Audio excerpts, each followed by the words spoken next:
I, Vanessa Escobar Romero, do solemnly swear do solemnly swear to defend and uphold to defend and uphold the rules and regulations the rules and regulations set forth by the Constitution set forth by the Constitution of the Associated Students of Colorado State University of the Associated Students of Colorado State University and will rightfully perform and will rightfully perform the duties of my office the duties of my office to the best of my ability. to the best of my ability.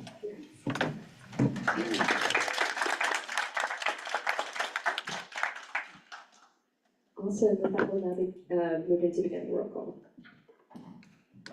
Speaker of the Senate Reese, Present. Speaker Pro Tem Yang, excuse. Parliamentarian Falbo, Present. Officer Eddington, Online. Senator Rodriguez, Present. Senator Farfan, Present. Senator Escobar, Associate Senator Price, Senator Bashaw, Senator Bennett, Present. Associate Senator Yalung, Associate Senator Choi, Senator Chalk, Senator Roberts, Present. Senator McLaughlin, Senator Rivera, Associate Senator Wilkin, Present. Associate Senator Cure, Senator Dusterberg, Senator Jameson, Senator Ornelas, Present. Senator Taylor, Excuse. Senator Grenier, Senator McCorkle, Present. Senator Garland, Present. Senator Vega, Present. Senator Liggett, Present. Chair Rivera, Senator Flores, Associate Senator Gonzalez, Associate Senator Zabal Campos, Present. Chair McLaughlin, Senator Batchanin, Present. Senator Grant, Present. Senator Corey, Senator Bone, Bless you. Present. Senator Mendoza, Present. Associate Senator Pratt, Present. Senator Hernandez, Present. Senator Simpson, Associate Senator Pendleton, Present. Associate Senator Shelfo, Senator Fan, Present. Senator Green, Present. Associate Senator Ketcher,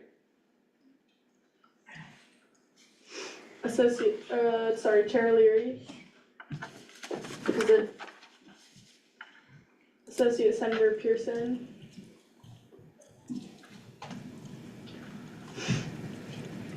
Senator Jama, Senator Mora, Present. Associate Senator Grube, Chair Hill, Chair Gilroy, Present. Senator Singleton, Present. and Senator Balkin. Present. Awesome. If you're new, if you could come and sign that funny piece of paper over there at the end of session and also introduce yourself to me, that would be phenomenal. But with that, we'll now be moving into consent agenda. Is there any dissent to this agenda? Director Davis. I'd like to motion to move Bill 5552, funding Ramsey and Stronger Pocket Pantries for FY27 to be under consent agenda. And I don't think there were any major edits except for University Affairs endorsements. Sig. Is there a second to that? Is there any dissent? Hearing none, that'll be reflected. Is there any other dissent to this agenda? Bless you. Coolio. With that, we'll now be moving into, Bill 5552, funding Rams Against Hunger pocket pantries for fiscal year 27. Sweet. You moved it under consent agenda. Do consent agenda pass? Oh, you meant consent calendar, that sort of passage? I asked if there was any other dissent. Oh, did you put it under, as in, I thought you meant moving it up in the timeline. I can do that too. Sorry, If you could clarify your motion. Yes, the new consent agenda super cool thing where it's not like, Consent calendar. yes. Yeah. Where when you pass consent agenda, you also pass this bill, that was my intention, is that cool? Is there any dissent to that? Cool. Sick. Is there any other dissent to this agenda? Hearing none, that passes and we're out of consent agenda. Coolio. With that, we'll now be moving into gallery input. Does anyone from the gallery at this time wish to speak? Awesome, we'll run the mic back to you. Can someone motion for us to go up there? You can just come up here.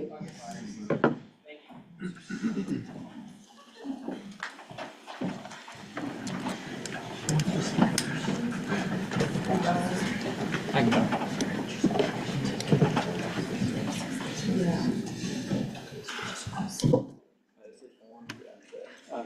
Thank you. Yeah. Hey everyone, this is Ant again from the CSU YDSA and from the coalition known as the United Front for Freedom. I wanted to speak in favor of a couple of pieces of legislation today. Firstly, I wish to speak in favor of Bill 5549. The Student Disability Center is an invaluable resource in advocating for justice for disabled students here on campus. And to lose this representation in ASCSU and to simply let it dissolve into an administration that has made it perfectly clear that it is okay for cops to tackle neurodivergent students off of bikes, scooters, and the like would be a massive loss felt across campus. It's essential that this invaluable resource to the student community remains embedded in our student body so that it can continue to advocate for students to the fullest and most free extent. So please vote in favor of 5549 and stand with disabled students. Secondly, I guess we sort of already passed 5552, but I do want to talk a little bit more about that because as a socialist, I think it is absolutely necessary to address the basic needs of students here on campus. And I think it's appalling that a third of our student body is qualified as being food insecure. And if you ask me, I think that the $18,000 is not enough. That Rams Against Hunger program needs everything that we can give it. And I and many other students think that our university investing in AI, investing millions of dollars in fossil fuels and genocide profiteers, and the money that we're putting in these godforsaken billboards could definitely be used to feeding the one-third of CSU students who identify as food insecure. And as economic hardships increase, which we are watching in real time, the harsh conditions that CSU students face will worsen. And so it's ever relevant to try supporting and maintaining funding and volunteering for the Rams Against Hunger food pantry and also just community aid in general. So thanks for already passing that one. That's fire. Also, and finally, I want to say, please support Resolution 5553. Affordability is a near universal concern for students, specifically housing affordability. And with that being said, that does not mean that affordability is felt in the same way and to the same extent. And I really commend this resolution for drawing attention to the fact that the international students are disproportionately impacted by the rising CSU housing prices. I had a professor today ask why nobody talks about how Black people enslaved white people too. And then, without any opportunity to push back or unpack what she just said, She moved on like that was a completely normal thing to say. And I bring that up to say that if we want to pretend like CSU is not a school built and maintained by oppression and exploitation and racism, we are BSing ourselves. With international students, when international students are discriminated against in respect to rising housing costs that they literally cannot work more hours to afford, that is oppression. When the graduate students who this university depends on for funding and grants, when they cannot afford housing here, that is exploitation. And we students should not be squeezed for profit by the institution that we come to get an education.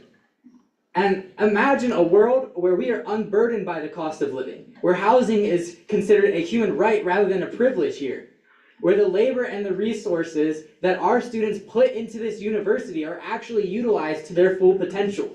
And I know it sounds like I'm describing La La Land, but I promise you that this world is possible.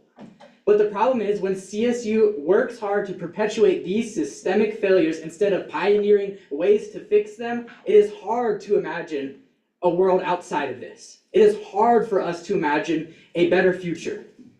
But that doesn't mean it's not possible. And I think that it should absolutely be the case that in the wealthiest country in the history of the world, college students should afford to be able to go to college.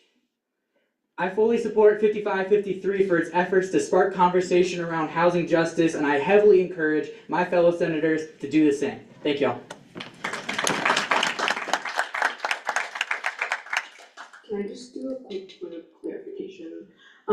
Just not trying to correct anyone, but Bill 5549 on the author, it is on second read. We will not be voting on it today as it and it's the Constitution. So I can encourage you to vote, but yeah, we're on second read. Thank you. Additional point of clarification, you can vote for it to continue though, so you will be kind of voting on this legislation tonight, just not for its passage.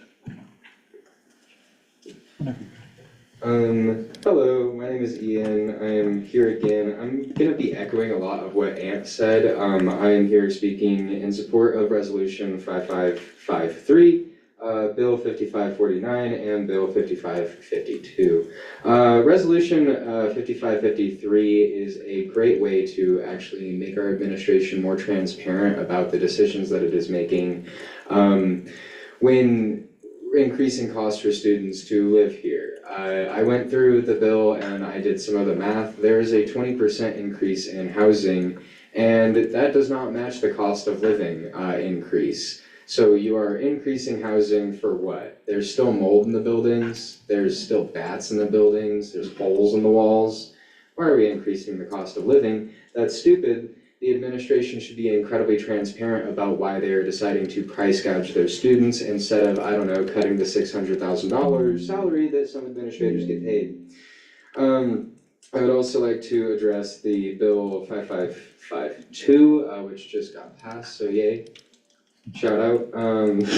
And then, of course, Bill 5549 is also something that I think is a no-brainer. The whole moving the SDC out of the Office of Inclusive Excellence thing is a different conversation to have, but the SDC should not lose their senators because of that. So I urge that everybody vote yes on Resolution 5553, continue Bill 5549, and yeah, the other bill got passed. So yeah, thank you.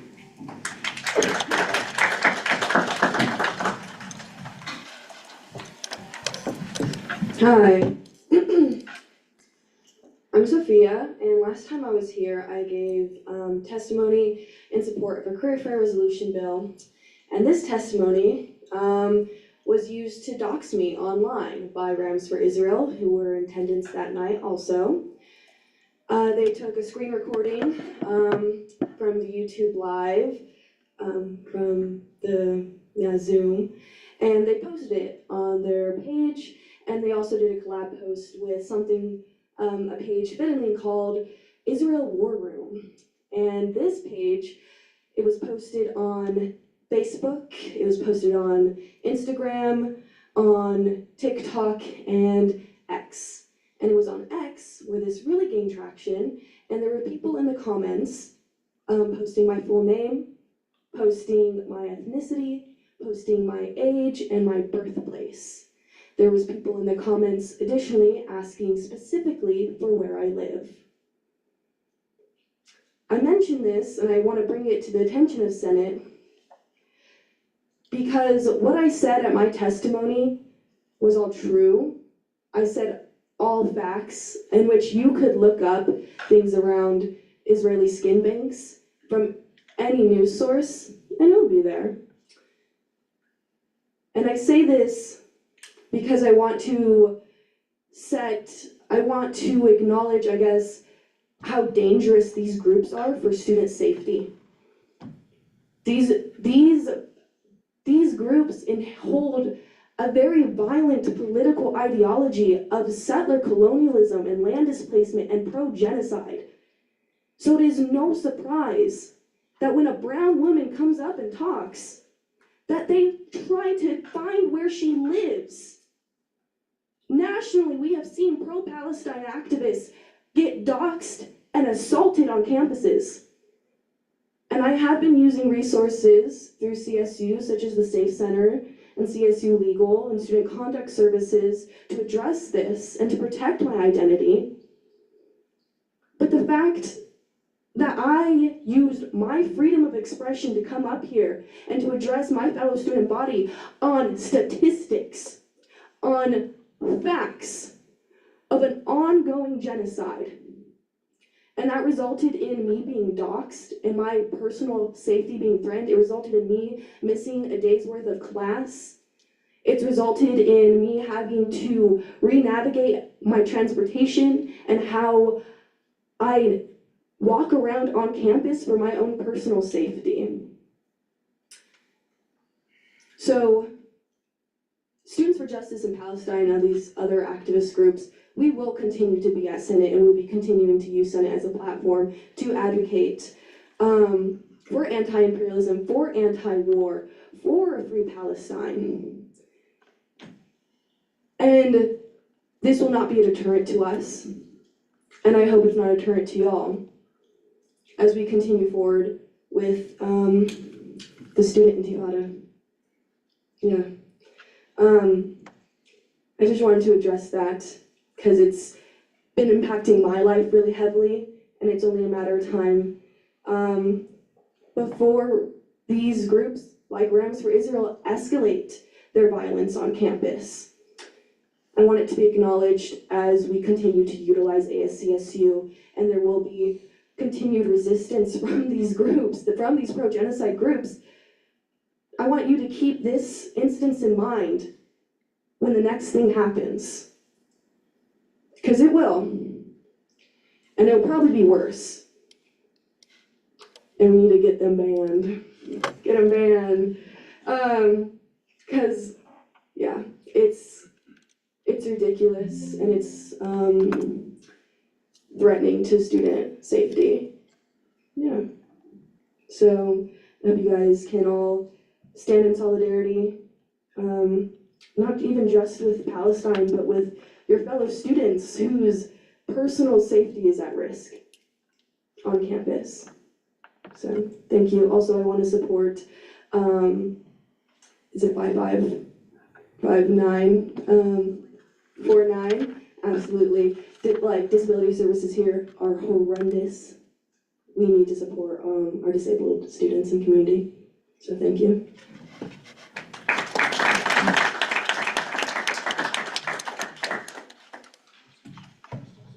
Hello, for those of you who don't know me, I'm Senator Nevaeh Green. I'm a senator for the Safe Center. If you guys weren't listening to the last person that spoke, listen to me. That is ridiculous. There should not be a student who is personally affected and is being asked for their home address and could be targeted by other people, could be targeted by other students, could be targeted by ICE. That is ridiculous. That should not be something that we have to worry about. And today when I was on campus, I saw a pastor on campus. I'm Christian. I walked past the pastor and he called me a slur. And I don't want to have to live on a campus where I'm afraid of being called a slur and students are afraid for their lives. I do not want to be afraid to go home at night. That is ridiculous and stupid. And it is a fundamental, as Senator Manotti would say, that is a fundamental failure on all of our parts, on CSU as a whole's part, if I cannot feel safe on this campus. It's ridiculous. I will be writing legislation about this. I've never written legislation before, but it will be written. And something has to be done. And I'm horrified and disgusted that CSU is letting this happen and that they want us to think there's nothing we can do about it. And believe me, there is. And something will be done about it. And we will not stay silent for too much longer, because this unsafety and absolute targeting for racial, for homophobia, that was the slur they called me, by the way, for all of the things, I'm tired and I don't want it to continue. So, sorry, I got really loud, but yes, thank you.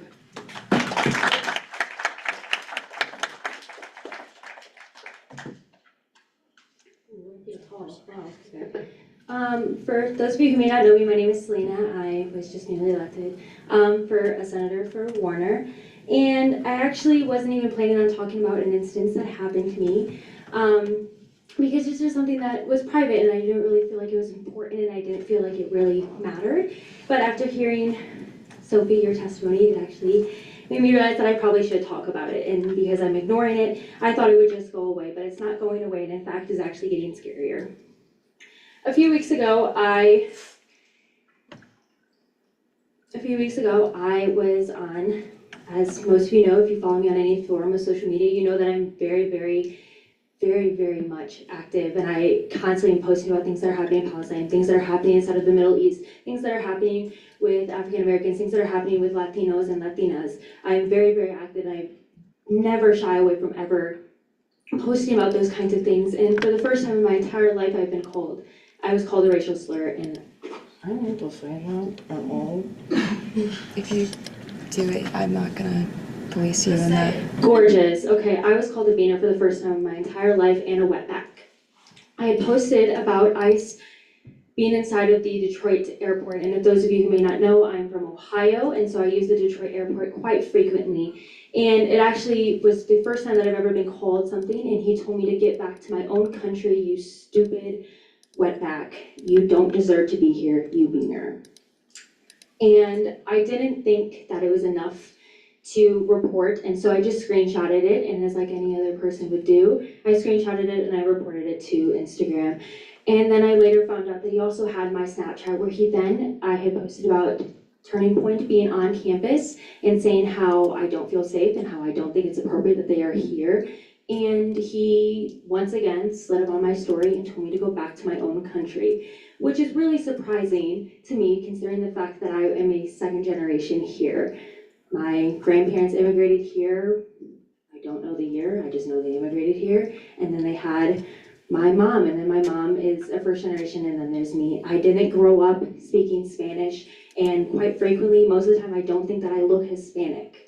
And so hearing those kinds of words, it just makes me fearful about the fact that now, not only do I have to worry about it on my social media where I thought I went on a rampage and I didn't have anybody on my page that would say those kinds of hurtful things to me, I now have to realize that it is an issue and that it isn't going away. And so I urge anyone who has brown skin or has anything that remotely you think is a target, I just want you to know that not only is it happening, but it is very fearful. And so I ask and I implore everybody in this room to also be thinking about that. Please do not shy away from ever speaking about it. Don't shy away. Just don't shy away. There are so many people like me who are way darker and who are very even more fearful about what's going on inside of this world. And so I implore you to please keep speaking out. Do not let them silence you. You have a voice. Use that fucking voice. Free Palestine and fuck ICE.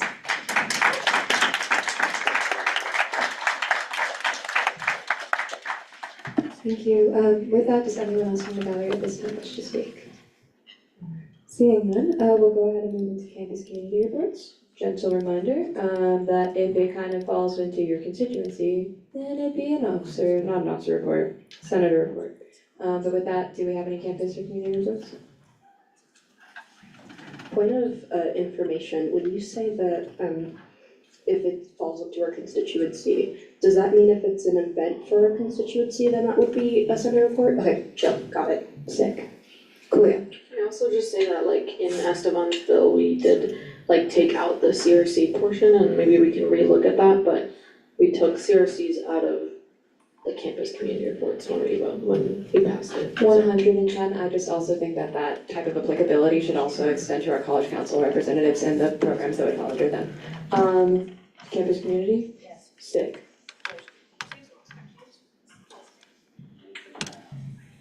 CRCs would be in your officer report.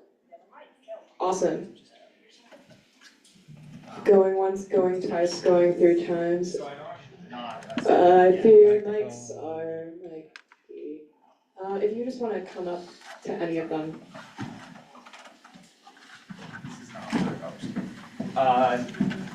Yeah, thanks. Alright, I'm not a senator yet, and this probably should have been gallery input, but there was like, that felt a lot more important. And this has to do with the Liberal Arts Council, and Hayden isn't here.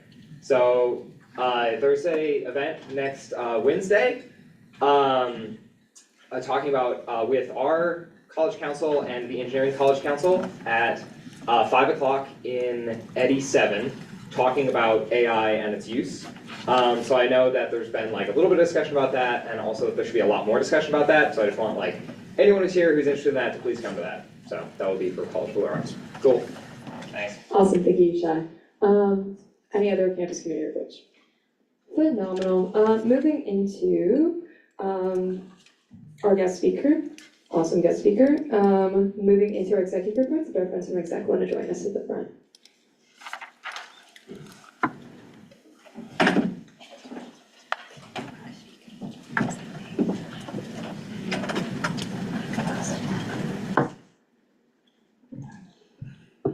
Okay, y'all, a couple of things, so bear with me. The first one is that there will be a joint service webinar on the passenger rail, so if you're interested in that, make sure to RSVP. I put the link into the Teams. If you're not in the Teams but you still want to join, let me know and I can send you that. That'll be Thursday, April 9th. That's tomorrow, isn't it? Anyways, yeah, tomorrow. From 10:30 to 11:30, and it's all virtual, so that'll be on Zoom. And then I lost my actual report. Give me 2 seconds. Technology. Okay. More on GovAffairs side of things. We received a total of 5 applications for the at-large seats for LSAB, and we're reviewing them at the moment. Our next event will be next Thursday. Amy Hoban, our District 5 council member, will be having a listening session from 5 to 6 p.m. in the Senate chambers. And that marketing will also be going out in the weekly newsletter. I just got it from City Council. The CSU Budget Town Hall will also be coming soon. I'm working on finalizing the date for that. Regarding LSAB, I know a couple of people, there's been chatter about wanting to take stances on a bill through resolutions and things on the sorts. I mean, that's totally within y'all's purview and things of the sorts, but I also highly encourage, if you have a bill that you want ASCSU to take a stance on, to let me know and we'll push it through LSAB, because one, that gets more at-large representatives have a direct vote on that board, and 2, you can utilize the lobbying power of our lobbyists that we contract. So I'd highly recommend. I've looked at just about every bill in the Colorado legislature, and we've looked at the ones that I think that are pertinent to the strategic state policy agenda that our board has set. But if for whatever reason there's one that passed through the cracks, let me know and we can get that on our agenda. The long bill, the appropriations long bill, was introduced today on the floor in the Colorado legislature. They are still debating that thing. It's gone on the floor at 9 a.m. and they're still debating. And in that was a finalized 3.5% cap for tuition for resident students and 5% for non-resident students. They don't put, yes, that's right. And then they don't put caps on grad students at all. So that's the figures we're working with. That doesn't necessarily mean that CSU has to increase by 3.5 and 5. That's just the maximum. Personally, I will be ensuring that, hopefully ensuring that non-resident tuition doesn't increase past 4.5%. I just don't see the point in a whole 1.5% difference between the two. But that's something we'll be talking about in LSAB tomorrow. Like I said, we always meet 6 to 7 on Thursdays, and they're public meetings, so you're free to attend if you'd like. They're in person and also virtual, so if you can't come in person, let me know and I'll send you the link so you can be virtual. Sorry guys, I have a lot today. If you're a legislative representative for LSAP, so everyone in here, please ensure that you're attending. Shout out Jared, he's had like the best attendance for our team. And if you can't make it to a meeting, the expectation is that you let me know ahead of time, as 2 concurrent unexcused absences can constitute your removal. But if you can't attend, please let me know and feel free to send a representative in your place. I've actually had a couple of senators reach out who have wanted to be on LSAP but missed the mark on that. So if you can't make it but you wanna send someone else, like I'm chill with that. It's not written anywhere, but like, we chill. And then, okay, last thing, bill statuses. So here's the updates on all the bills that we have endorsed as a board. HB 26-1345 higher education funding allocation model changes we'll be reviewing tomorrow. The HB 26-1410, the 2026-27 long appropriations bill, we'll review it tomorrow, but we're not gonna vote on this just because it doesn't make sense to vote on an appropriations bill. But we can go ahead and talk to the Board of Governors about tuition increases. HB 26-1001 housing developments on qualified properties, the governor signed a while back.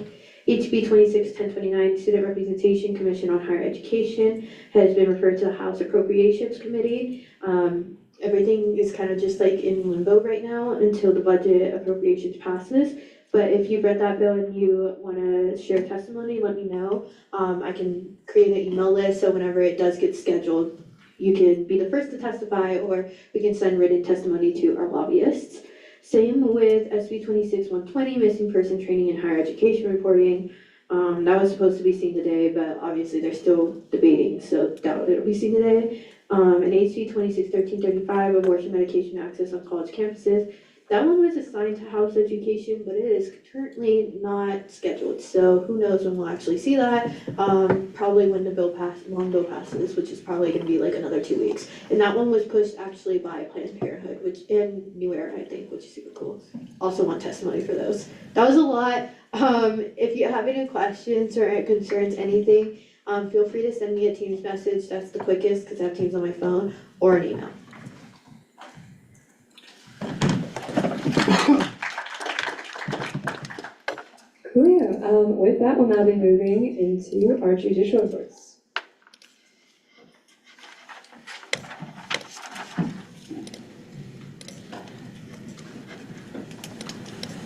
Hi everyone, once again I'm Caitlin Brennan, I serve as the Deputy Chief Justice, and as we're nearing the end of the year we don't have much to announce, but Rams Know Their Rights Week is coming up towards the end of April, and with that we will need help tabling throughout that week for some of the events we have, so Melanie will be sending that sign up out shortly, but I really encourage you guys to get out in the plaza and help us kind of spread awareness about these events so that students can get involved. Similarly, there should be a QR code that will be on the screen, and you can sign up for our bingo night on April 23rd, which is going to be the biggest event of Rams Know Your Rights. There are going to be giveaways that night, and I just encourage you guys to come out and show how much you know about your rights so that you can then spread that knowledge around campus as well. Thank you.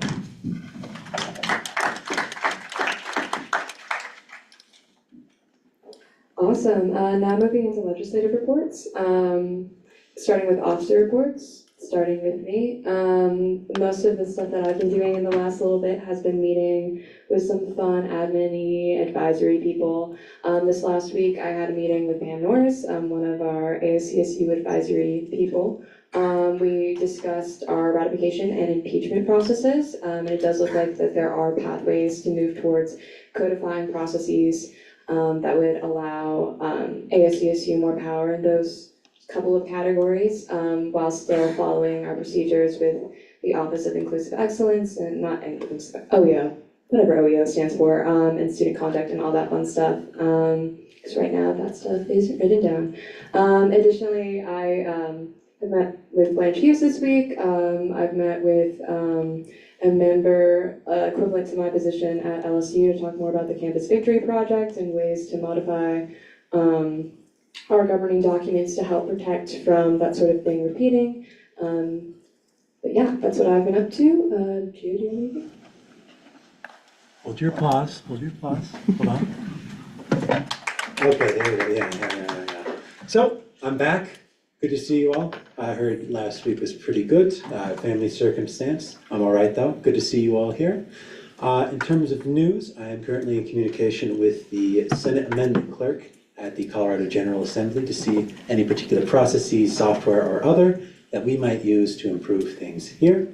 I'm catching up a bit, obviously, from missing last week. If there's anything else y'all want to say to me or bring up to me, then please feel free to do so.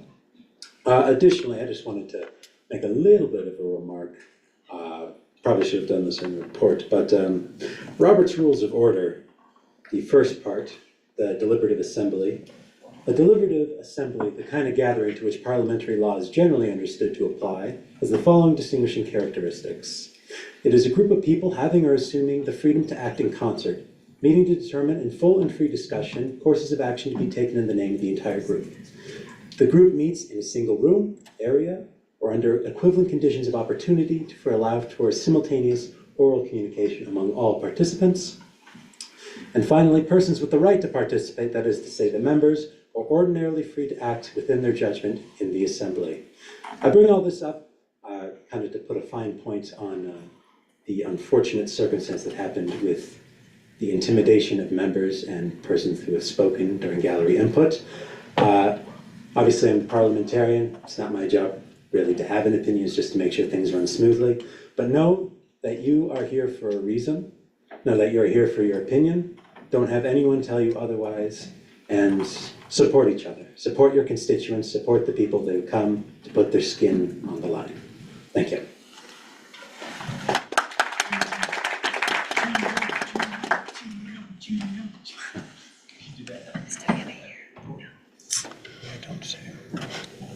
Cool, seeing no other officers in the room, going once, going twice, shout out. We're now going to move into committee and caucus reports. My first race Blackburn. Senator Bell. I am giving a report on behalf of the Community Action Caucus, seeing as Enoch is not here today. So we are holding an event next Monday in lieu of our caucus meeting. We will be tabling from 10 to 12 on the plaza. We will have cookies and lemonade and water. It's kind of just a wellness event. We will also have coloring in the little committee meeting room. So please drop in, come chat to us, talk to us about any campus issues you have seen, anything you're concerned about. Tell your friends to come, talk about issues that they've been seeing. That's it. Okay, thank you guys. Awesome. Chair Grenier. Housing Caucus did not meet this week. We'll meet on Tuesday next week at 12:30 as always. And then DEI, we did not meet last week. We'll be meeting this Friday at 5 p.m. And Victoria's very sorry she couldn't be here today. Thank you. Awesome. Chair Gilroy. Hey guys, this is, I guess, not last week, but the week before. I just shout out to Jack Pendleton and Ava Pearson, our new VP and Secretary of IA, so yay to them. And then secondarily, this week, we had no legislation, but everybody was there for like almost a full hour. So that just means y'all need to come to IA because it's a great time, right? Right, yes. Okay, well, that's all I have, guys, so I yield. Awesome. Chair Berry. Today, since the caucus met, I did have a work training that I had to leave for 30 minutes early, but our amazing social media and outreach officer took over. We just wanted to make graphics for the petition, but I think hopefully it'll be ready tonight to post, so look out for that.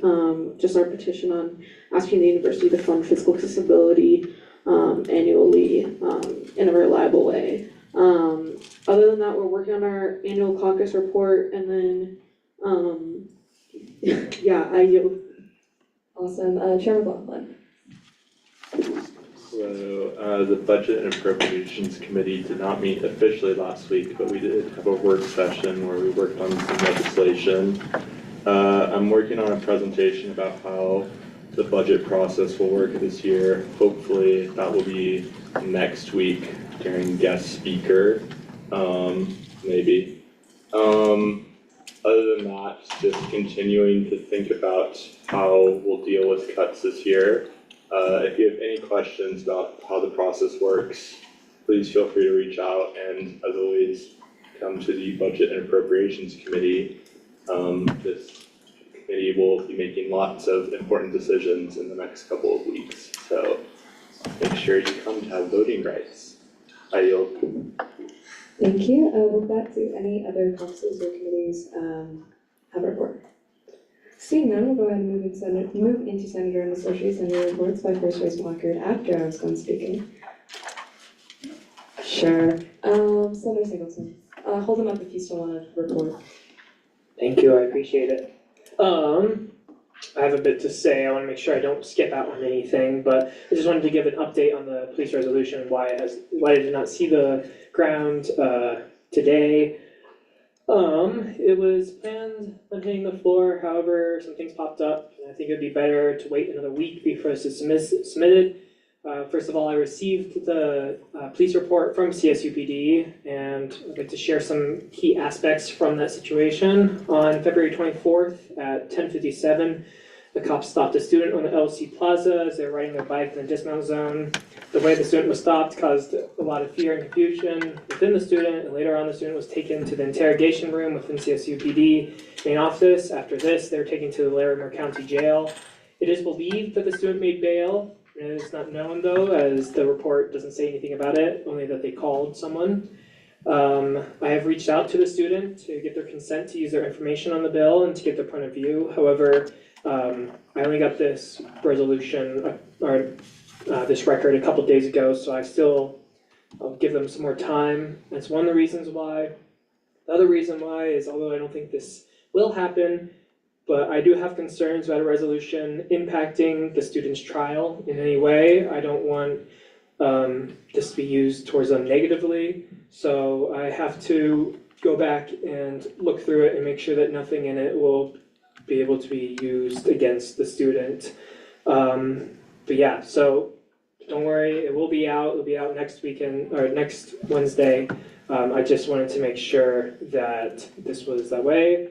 The last thing is, if anyone wants to actually read the police report, it's not that I don't trust you all, it's just that I don't want it to be flying around within emails, and I want to protect the students' anonymity. So if you would like to read it, you can either request the report yourself, or you can just message me and I can give you my laptop and you can read over it and stuff. But yeah, that's pretty much it. I yield.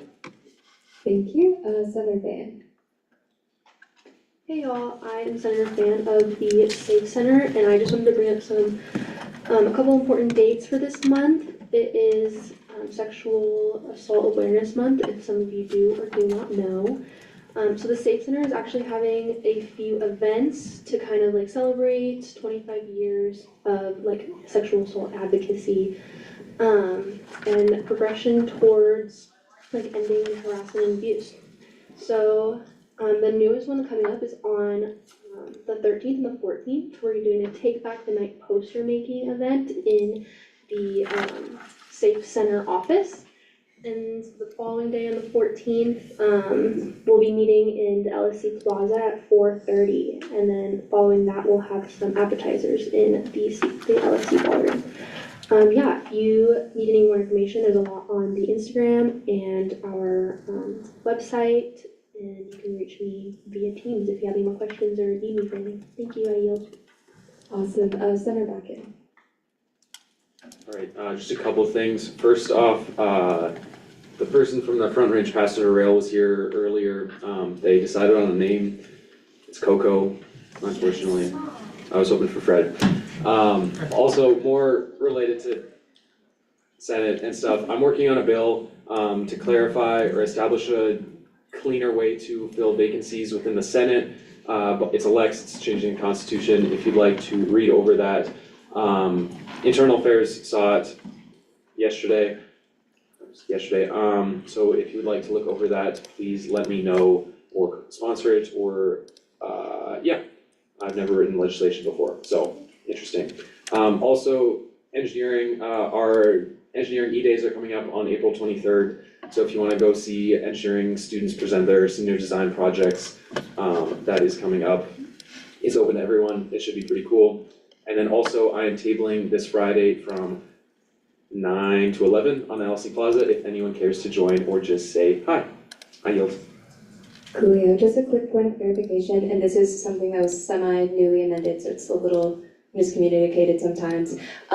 Making an edit to the Constitution doesn't necessarily constitute the need for a lex. It can still be a bill. A lex is the combination of a bill and a resolution. It's Latin for legislation. But with that, Chair Leary.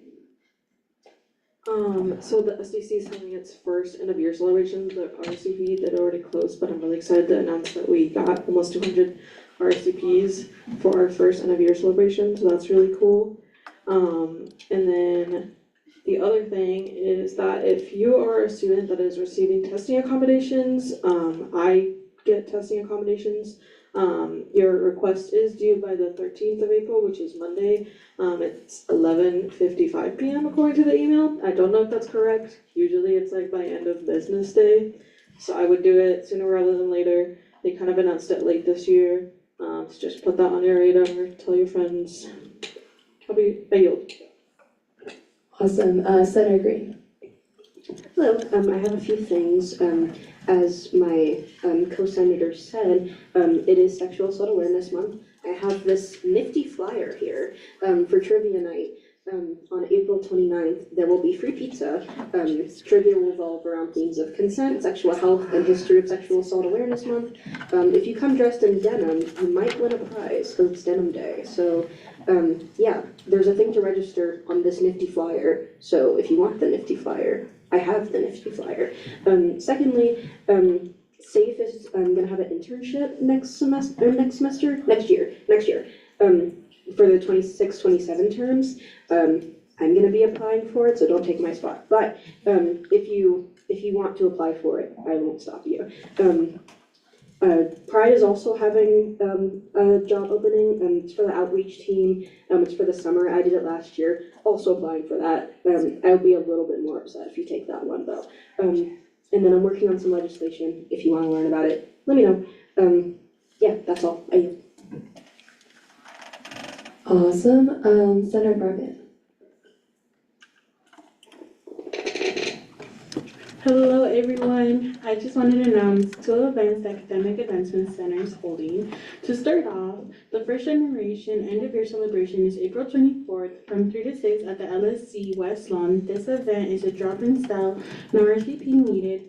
All first generation students are welcomed, and we will have 2 food trucks, Tacos del Diablo y Las Catrinas. And then the first 200 students who show up will receive a voucher to receive free food.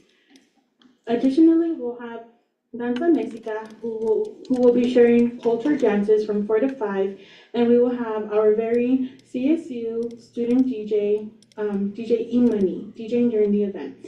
This is going to be so much fun, and I hope to see you there. Then the Scholar Success Programs is having a skate night. We will have the entire rings to ourselves on April 28th. You can RSVP on Ramlink so you know how much food to get. But yeah, come and roll into the vibes with us, and I hope to see you all there. Thank you. I yield. Awesome, Associate Senator Brown. Hi everyone, if you don't know me, I'm the Associate Senator for the Native Cultural Center. I'm also the Native American Cultural Center Liaison here for CSU. But I just wanted to announce again that we have our NCPA powwow coming up. It's the 32nd annual powwow, so it's actually Friday, Saturday, and Sunday. The times are, it kind of varies, but you guys should definitely come on Saturday. It's from 10 a.m. all the way. It can go late till like 11. So like contact me or Senator Cass, the other Native American Cultural Center senator. But and then also you guys are one of the first people to hear this, but we're also having our fourth annual Bison Blessing. That's gonna be happening on April 25th. It's something that I'm creating with also the city of Fort Collins too. So if you guys are interested to, we'll try to send that out in the teams as well. But this is the Bison Blessing excursion pretty much is in partnership with the First Nations community here of Colorado. So pretty much it's a celebration with traditional singing, drums, everything. So you guys get to see the bison being released back into the prairie, and that's gonna be in Soapstone's Prairie. So you guys, if you guys are interested, that's happening April 25th as well. So Awesome, thank you. Senator Rivera. Hello, everyone. We just wrote it's a bill. It's gonna be cast end of the year formal. We would like to oh my gosh, give me a second. We would appreciate any feedback, so if I could send it to all of y'all, that'd be great, and yeah, thank you. Awesome, Senator Singleton. Yes, I should also mention, taxes are due soon. Make sure you do your taxes. IRS is no friend. They're due the 15th. Yeah, thank you. Thank you for letting me know. Senator Green. Tax day is my cat's birthday, by the way. I forgot to mention that on, I believe, it's either the 14th or the 17th, I think it's the 14th, Ben and Jerry's is doing free ice cream day. I'll be volunteering, so if you come, I'll give you free ice cream. And I hope to see every single one of you there, all of you. I will be very upset if I don't see you there, and I might explode, so, I yield. Thank you. With that, do we have any other reports? Coolio. Seeing none, we'll go ahead and move into competence business, starting with old business, starting with Bill 5549, maintaining disabled student representation in the ASCSU Senate.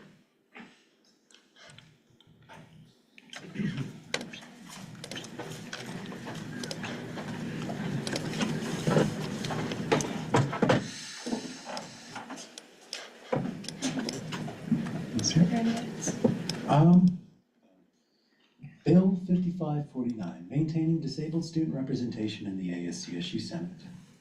This bill aims to maintain Senate seats designated for disabled student representation as a result of ongoing changes and restructuring of the Student Disability Center, SDC, and other services. Apart from endorsements and the like, I see no edits. Chair Leary, do you accept these endorsements? Yes. Exciting. With that, we'll go ahead and move into a period of discussion debate on this legislation by First Vice Walker. Senator Singleton. I think that pretty much everyone in here is definitely in favor of this. I think we need senators to be able to keep up with the SDC. Man, words are hard, sorry. But yeah, I've used SDC before, and it was a very, very helpful resource for me to use. I am in full support of this, and yeah, is there anyone else on the speakers list? I motion to previous question. Do we have a second?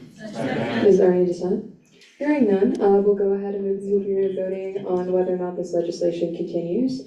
Let's go ahead and do this via unanimous consent.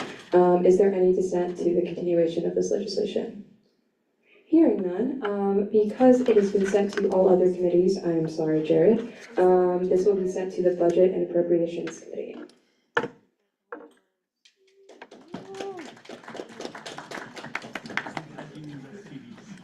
Awesome, with that, we'll now be moving into new business, starting with Resolution 5553, addressing issues related to CSU on-campus housing affordability.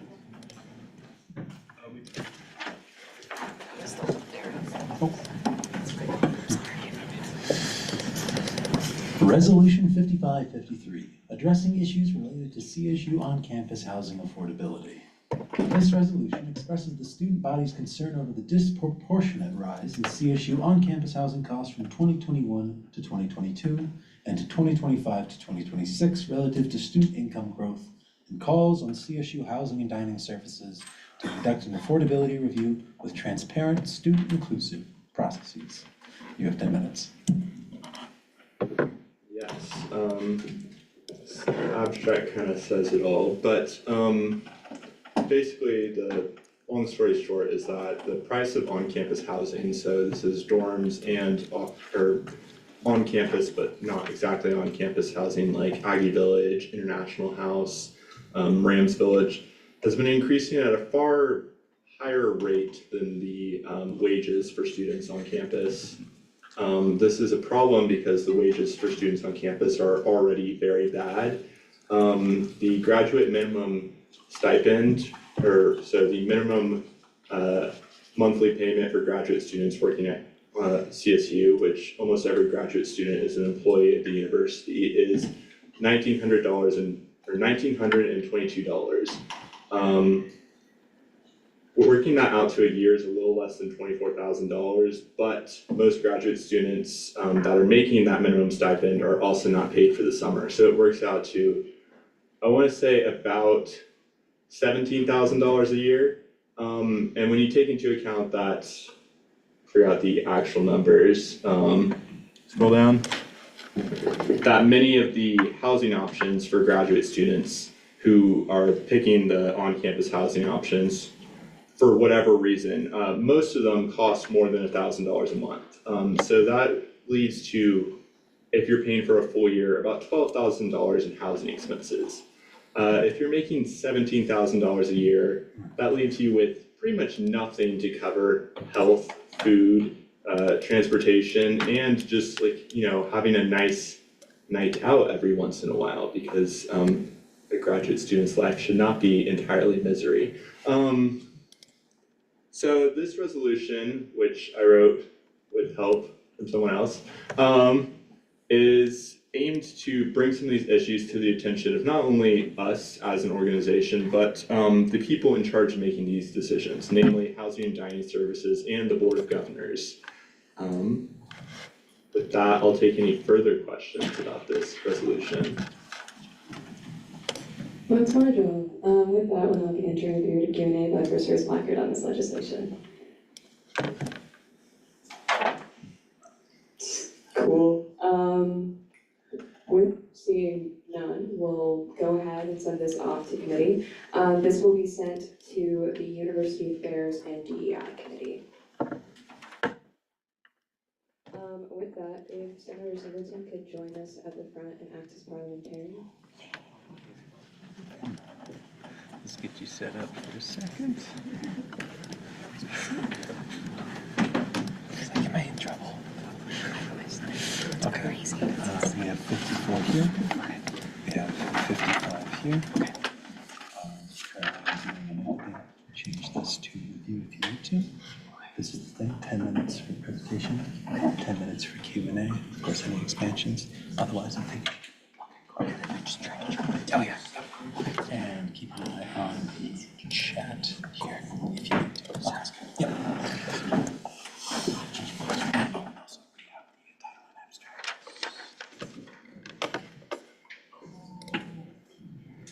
Yeah, which 55, 54, and 55, 55. We're currently in 54. This is 54. Yep, okay. It's okay. Yes, thank you, John. It's okay, everyone, it's okay. Thank you. Well, thank you. All right, renaming the ASCSU Housing Caucus. This bill aims to rename the Housing Caucus to the ASCSU Housing and Basic Needs Caucus to better reflect its purpose and to improve the caucus's visibility as a resource and partner. You have 10 minutes. Howdy y'all, this is an idea that I had over the summer. Essentially, the Housing Caucus has done things beyond the purview of just housing. Additionally, housing is a basic need. The original legislation also outlines doing things in relation to like dining services. They've partnered with a plethora of other basic needs partners on campus. It just kind of makes sense to make sure our resources, our ability to provide coalition and the spaces thereof are most reflective of the actionability of our bodies. And that's what I have. Excellent. With that, we will now move into a period of Q&A, beginning with the first raised placard. Seeing with no... Senator Green? Maybe I missed it, I'm so sorry. What would you be renaming it to? The ASCSU Housing and Basic Needs Caucus. The reason being that it's housing and basic needs is to make sure there's still emphasis on housing, as it is the foundational issue of the caucus, and it's historical being like 3 years presence in our space, but additionally it is a big issue, especially in Fort Collins, as was presented in the last piece of legislation. But I would be amendable to changing it to just Basic Needs Caucus if that's what the majority of the room would want. Okay, so making sure that I have it correct. The main purpose of the caucus would be housing, and then basic needs would be additionally. Yes, because I believe that's the current purview of the caucus. Got it, chill, I yield. Excellent. Chair Leary? How would you address the confusions between the general CSU Basic Needs Department and the CSU Basic Needs Department and then the Housing and Basic Needs Caucus? I think that that's a phenomenal question. I think having housing in the name differentiates it a little bit. That's kind of fun, kind of funky. But additionally, in terms of the ways that we approach coalition and our special committees, I think having, and as is presidented, the Basic Needs Director heavily involved with the caucus, and for that to be a more identifiable pathway of how can I act in coalition with this individual is a cool function of the caucus currently that the renaming would also provide a pathway for. I yield. Is there anyone else? Seeing none, we should probably vote if we should move on or not. I will take, This isn't its first read, so just. Sorry, I'm kind of gummed up, sorry people. This will be sent to Internal Affairs and University Affairs. With that, we'll move to Bill 5555, Reestablishment of the ASCSU Constitution Caucus. Guys, I'm so excited about this one. I've been yapping about this one for so long. Essentially, the ASCSU Constitution Caucus was originally established in the 51st Senate following us not meeting the voting threshold to pass the Constitution. This is an issue that we've seen before. It's an issue, hopefully, in theory, we won't see again, but we are probably gonna eventually maybe see again. Would be one purview of the caucus is creating the omnibus that Hayden Taylor this year kind of unilaterally had to create. This would make sure that there's a body who could present it more so impartially rather than having it at the discretion of one person. Additionally, in the 52nd Senate, the second half of the ASCSU Constitution Caucus was gathering different edits that the body wanted to make to the Constitution. We've had issues with the ASCSU Constitution as far as my extensive goofy time spent researching ASCSU can tell, at least for the last 10 years. We've had the Cheadle Constitution revision, we've had the Constitution Task Force, we've had the previous Constitution Caucus, we've had a subcommittee. The ASCSU Constitution Caucus seems to be what worked the best. It's what informed the most of the body, it's what provided that space for a coalition. The only reason it wasn't established as a standing caucus was as the author was presenting the legislation. The Constitution needed to be done at some point. The Constitution's never going to be done. It's a living document, is essentially the explanation of reestablishing the Constitution Caucus. Excellent. With that, we will move into Q&A, beginning with the first raised placard. Senator Green. Thank you for pointing the gavel at me, Gio. I feel very important. Okay, first of all, you talked very fast with a lot of big words, so I'm wondering if you could explain what exactly the caucus would do, or the whatever it's called would do. The ASCSU Constitution Caucus would do three main things. One, I would create a space for coalition and education of our documents while we're editing them for next year. So instead of there only being the pathway of baby Senator Timmy, for example, freshman, let's go with freshman instead of baby. Shout out. Shout out, would have a place to go to get that guidance in terms of editing the Constitution. But additionally, what we saw in the 52nd, the first people that I were interacting with in the space would cite like, oh, it was so fun learning about the Constitution. The chair would put a weird mythical creature like on the board every week. And like that was like, it creates a space where the Constitution is a little less scary, would be the first purpose. The second purpose is in the event that we don't meet the voting threshold in the ASCSU elections, there's a body who would create the omnibus type legislation to present to the Senate. The Senate does not have to pass it. The Senate can amend it. The Senate is no way binded to passing the omnibus type legislation. It's just a better guarantee of us transitioning out the legislation from the year before. Like, what do we still want? What do we need? All that fun stuff. And then the third is the possibility of looking into developing the Senate statutes. That was an idea brought to me by Jared McLaughlin during legislative cabinet. That's why he's listed as a collaborator. That's for them to explore. Essentially, the concept is to make the Constitution less convoluted, more direct. Okay, you still said big words, so what does omnibus mean?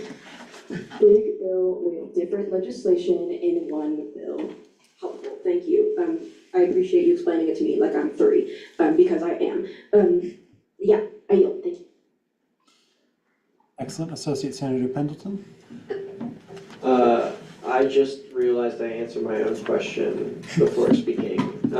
My question was gonna be, does this hear any legislation about the Constitution, but I realized the caucus is not a committee, so I'm dumb and I yield. I'm sorry. Yielding to redundancy is a very powerful tool. Anywho, is there anyone else who wishes to ask questions about this legislation? Seeing none, let this be sent to the Eternal Affairs Committee. Eternal Affairs. Awesome, with that, we'll now be moving into ending roll call with Senator Roberts. I move to use a beginning roll call, the ending roll call, and anyone who did not come, please go to the front and sign in with clerk. Do I hear a second? Do I hear any dissent? Awesome, with that, we adjourn.